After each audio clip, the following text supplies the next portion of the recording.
Holy City Center Radio. This is episode 331, and I am your host, Christian Sanger. Today is Monday, January 20th, 2025. Welcome back to the show. I hope you had an amazing weekend and you stayed nice and warm. Obviously, the chilly weather has continued and more is expected, so stay safe out there. Take all precautions, make sure your pipes in your home aren't going to freeze, all the little tips and tricks that you may or may not know, depending on how often you've dealt with cold weather, things like that. Make sure you're bringing pets inside, of course, if they're normally outside. Just keep them safe. We don't need to be out in this cold weather. So everybody, like I said, stay safe, stay warm. If you know anybody who may need to find somewhere to go, there are shelters open. Lists of those can be found online. They're updated constantly, and I'll be sharing them as well. Also, it's Monday, a new week. It's Martin Luther King Jr. Day, of course, so some of you may be off from work. And, of course, today is a day we honor his legacy and memory. And I think I mentioned this before. If you haven't done this yet, and even if you have, maybe it's been a little while, Atlanta has some amazing sites and a museum revolving around Martin Luther King Jr. Of course, his childhood home is actually something that you can visit there. And there's a museum. And if I remember correctly, the museum itself is free. I think you may have to pay to tour his childhood home, but the museum is free. And I went a few years back. Actually, now maybe even pre-pandemic. That's how long it's been. And there's also a memorial where he and his wife, you can actually see they're kind of they are laid to rest outside. You can see this water feature, for lack of a better word, and they're in the middle, and there's also the eternal flame, and it's just a really special and moving tribute to him and his legacy, and for that matter, Coretta Scott King's as well. And it's just most of the stuff, like I said, is free. You can just walk onto the property since it's essentially a park. And the museum is as well. I highly recommend doing that the next time you're in the Atlanta area. But anyway, so that's happening today. I think there's something else going on. I'm probably just going to ignore it and definitely not watch any live coverage on any channels to not give it any ratings. Whatever could it be that I'm talking about? Anyway, let's get into the news. Charges will not be filed against the handler of a K9 who was found dead in a Dorchester County Sheriff's officer vehicle. You may remember the story from last year. It happened over the summer. A dog was found deceased in the officer's vehicle. It turned out that the windows were up. There were, no AC on or anything like that. And it took a long time for this to come to light. I'm going to go through the details here in a moment. And needless to say, no charges whatsoever is pretty disappointing considering if this was anybody else and officers were called to a scene because a dog was left in a car, overheated and died, I'm pretty sure there'd be some sort of charges against the owners. So a little disappointing. And the fact that there is a lot of obfuscating, I will say, not a cover up, but a lot of not really being forthcoming with all the details. So let's dive into this here. So last week, the newly sworn in Dorchester County Sheriff Sam Richardson requested a formal briefing regarding the investigation into that dog's death. It happened back in July of last year. In this incident, just like other incidents involving police where a police officer may be charged with something, including, say, a shooting, where police shoot a suspect, there's an independent investigation that's done by SLED. How independent that is, some people will argue, but the South Carolina Law Enforcement Division handled the investigation. And so after that investigation by them, as well as the Public Integrity Unit of the 1st and 14th Judicial Circuits, they all elected not to pursue any criminal charges in the incident. So back on July 28th of last year, as I mentioned, the dog was found dead in a vehicle operated by the Dorchester County Sheriff's Office. Found that dog dead in the vehicle, but it wasn't until August 29th, a full month and a day later, that SLED confirmed it was investigating the incident. ABC News 4 says they filed a Freedom of Information Act request, also known as a FOIA request, with the sheriff's office. However, that request was never filled. So many issues here. How is there not charges based on what we know? But what we know is also not completely confirmed because we can't get the report. And also, what don't we know about the incident? Because again, the report has not been filed. There's a big issue with police departments not fulfilling FOIA requests, as well as other government entities. They are supposed to fulfill those. There are some exceptions and reasons that they can not do that. And there's other ways for them to kind of discourage the requests from happening, because they can say, oh, okay, we can do that, but it's going to take some man hours to put together all the paperwork and find everything. So we have to charge for it, which they're allowed to do. And then they can say some exorbitant amount of money, which discourages, whoever is requesting the FOIA, making the FOIA request, which, by the way, doesn't have to be a news entity. Anybody can do it. It discourages a lot of people from, actually following through and paying, and then these documents never get out. In this case, I don't know what they said to ABC News for. It just said that they requested it and it was not filled. So there is a manner of speculation on my part that there should be charges, but I'm basing that on what little we know about this. There could very well be something in that report that changes it. I don't know what that would be, but we can't talk about it, or we just don't know. So based on what little we know, it's very disappointing to hear this. And like I said, if it was anyone else, you darn well know there would have been some form of charges or something that would have happened. So very disappointing. I wonder if we'll ever see that report, but it's not looking good so far. There's a legal dispute that is going to continue involving a historic downtown Charleston statue that sparked some controversy with the Charleston County School District, which is now declining a settlement offer that they were given. This involves a statue's kind of misleading. It was basically just a marker on a stone, but there was a Robert E. Lee memorial marker that the Charleston Charter School for Math and Sciences removed from their property in 2021. Since its removal, some advocates are looking to restore the memorial, calling its removal illegal. Without doing a deep dive into the Heritage Act, again, South Carolina has this ridiculous act that they passed when people are trying to, the first calls to remove things like the Confederate battle flag from the State House, and other requests about statues honoring, some of our worst people that we probably shouldn't be honoring in our nation's history.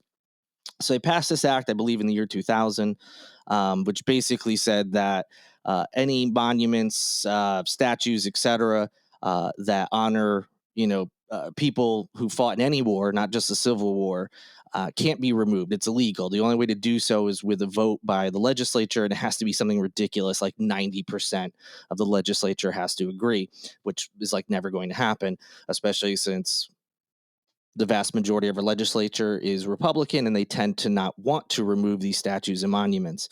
So that's the gist of it. So the lawsuit is saying this goes against the Heritage Act. So that lawsuit was filed in July by the Charleston chapter of the United Daughters of the Confederacy. A proposed settlement agreement was sent to the district in an attempt to resolve the matter. That's according to the American Heritage Association, which is this like small group of people who just love these statues dedicated to racist slave owners for some reason. But the district filed a motion of dismissal just 2 days later.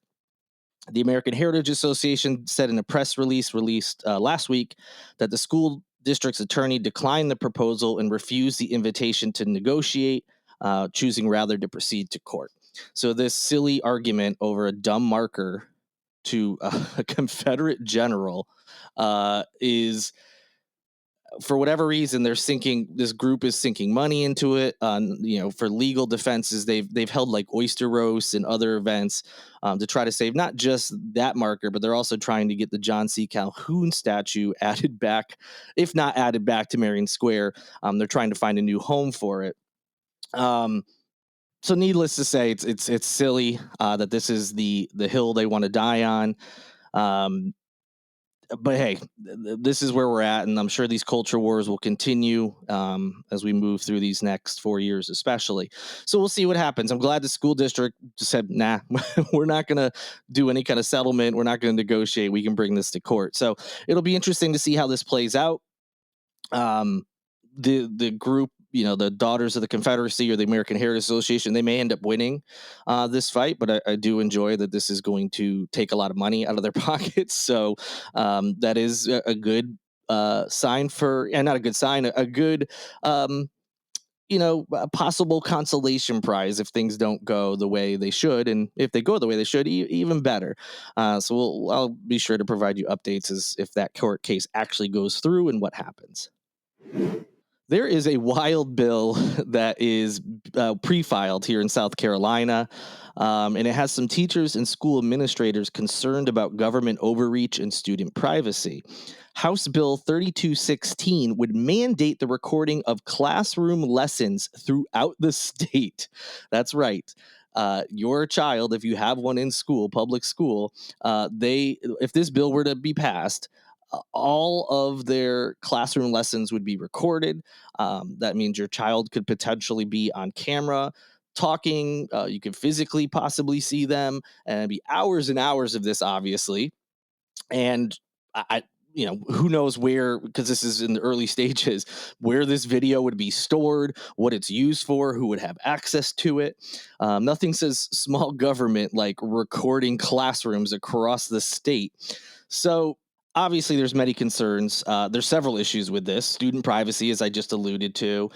Obviously there's going to be some sort of cost for all this video equipment for every single classroom in every single school in every single district, town, whatever in this state.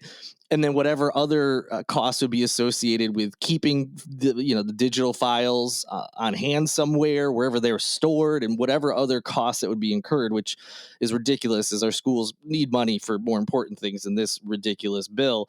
But for the counterpoint, the bill's sponsor says the intent is to keep quote unquote rogue teachers from teaching lessons that are out of bounds.